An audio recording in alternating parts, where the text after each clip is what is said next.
Hello दोस्तों, good afternoon. तो कैसे हैं आप लोग? आई होप आप लोग अच्छे ही होंगे। तो आज आपका जो वीडियो बनने जा रहा है ये यहाँ पे कोई क्वेश्चन ही सॉल्व करा जाएगा, ना तो किसी क्लास का वीडियो होगा।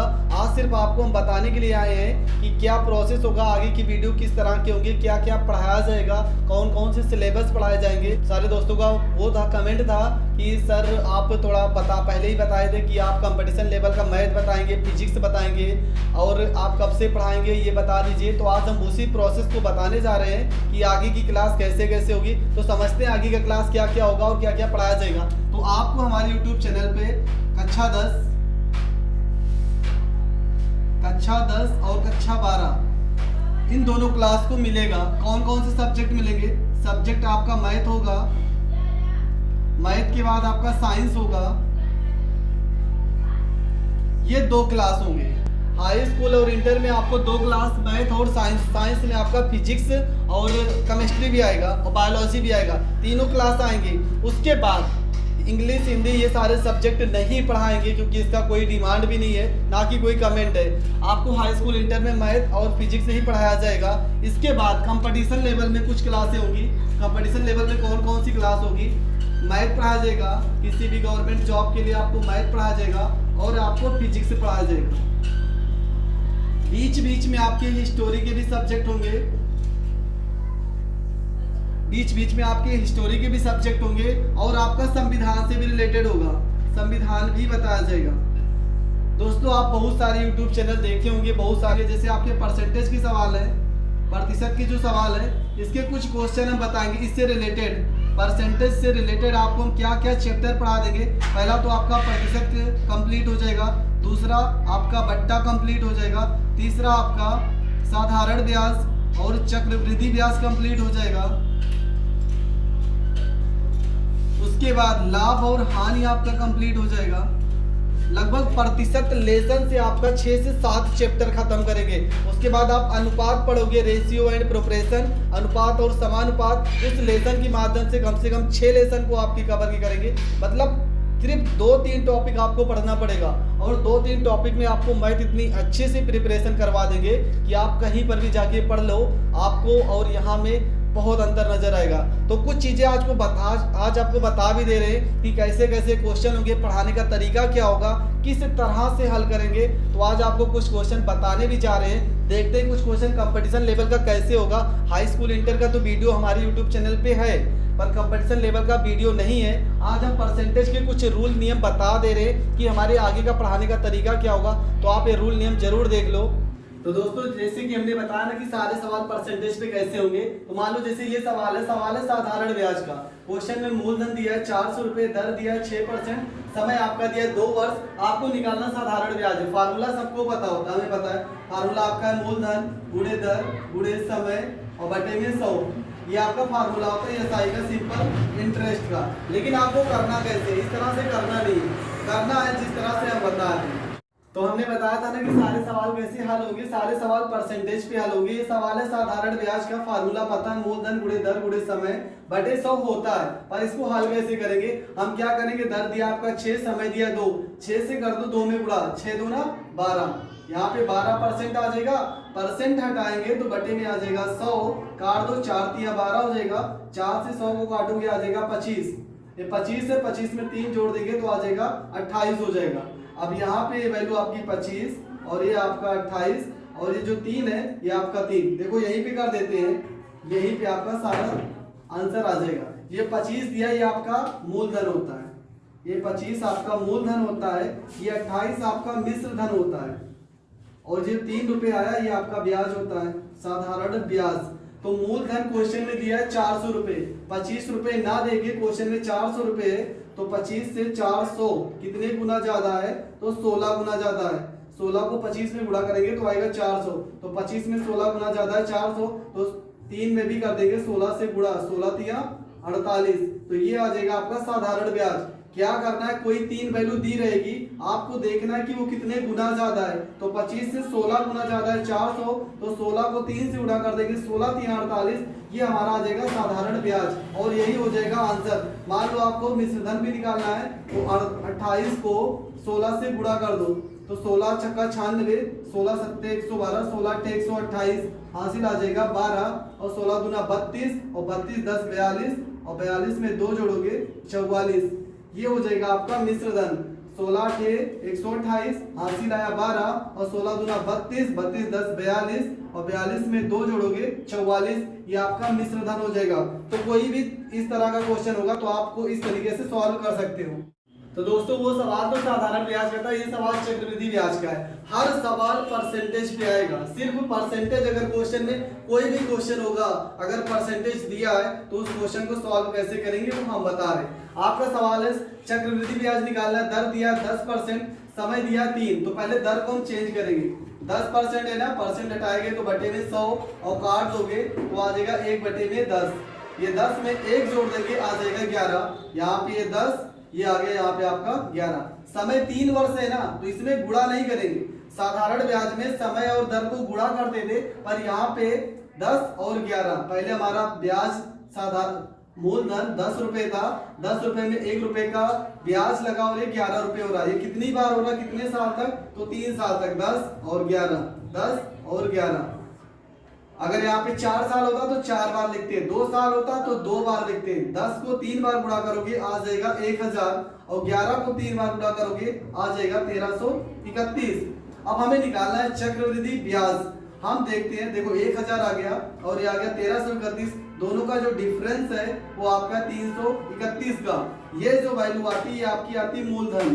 हमेशा हर सवाल में ये वैल्यू मूलधन आएगी, ये वैल्यू आपकी आती है मिश्र धन, चक्रवृद्धि मिश्र धन। और ये जो मान आ रहा है ये आपका आ रहा है CI, मतलब कि चक्रवृद्धि ब्याज। ये आपका जो मान आ रहा है ये चक्रवृद्धि ब्याज आ रहा है। हम क्वेश्चन में दिया क्या, क्वेश्चन में दिया मूलधन, तो मूलधन 1000 रुपए क्वेश्चन में दिया है और हमारा मान भी 1000। 1000 से कितने गुना जाता है, तो 1 गुना जाता है। 1 से कर देंगे गुणा तो 1000 1 कम 1000। तो हमारा जो चक्रवृद्धि ब्याज होगा इसमें भी 1 से गुणा कर दो तो ये हो जाएगा 331। और अगर मिश्र धन की बात की जाए तो इसमें भी 1 से गुणा कर दो तो 1331 आपका मिश्र धन आ जाएगा। मतलब कि एक क्वेश्चन से आप कम से कम 3-4 क्वेश्चन के आंसर निकाल सकते हो। कैसे, सवाल नियम रूल यही रहेगा, कोई फार्मूले का जरूरत नहीं, कितना भी आपको फंसाने का कोशिश करेगा। अब आप ये सोच रहे होंगे कि अगर यहाँ पे 3 से 1/2 समय दे दे, 3 से 1/2 दे दे, 4 दे दे, कुछ भी दे दे, हर तरह की क्वेश्चन को लाने के लिए मैं हूं और मैं आपको सिखाऊंगा।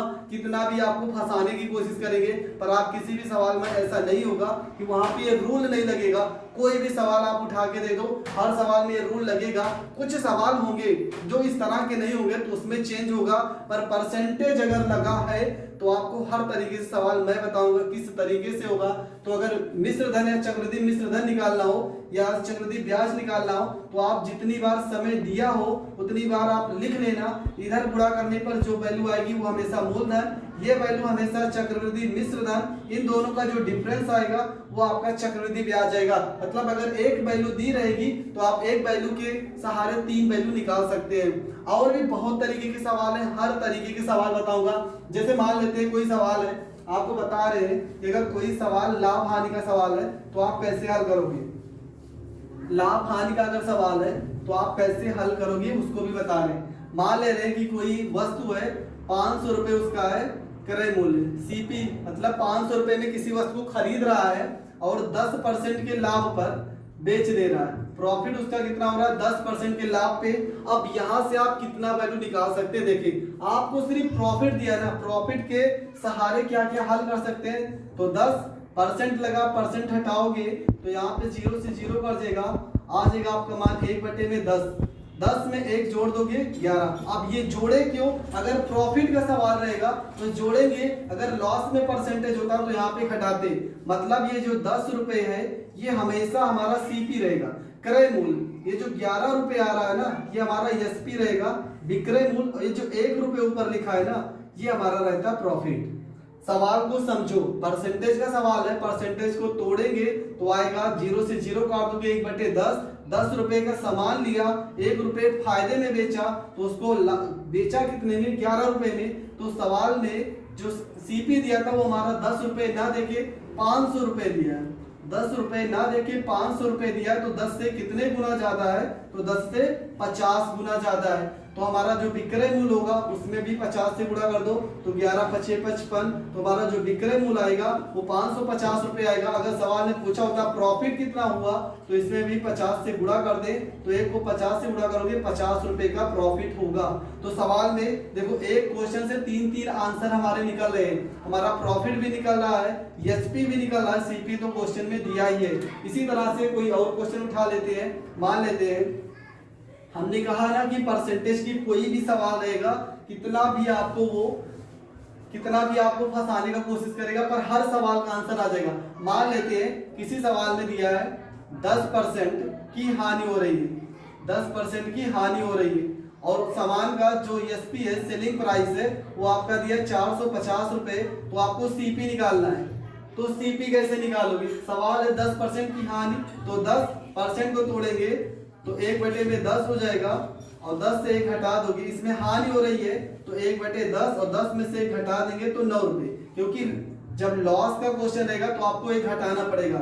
ये वैल्यू हमेशा सीपी रहता है, ये वैल्यू आपका एसपी रहता है और जो 1 रुपए दिया ये आपका लॉस रहता है। तो क्वेश्चन में एसपी दिया है 450 रुपए, 9 रुपए ना होके 450 मतलब कितने गुना ज्यादा है? तो 50 गुना ज्यादा है। 9 को 50 में गुणा करेंगे 450 आएगा, 10 को 50 में गुणा करोगे 50 में 500 रुपए आएगा।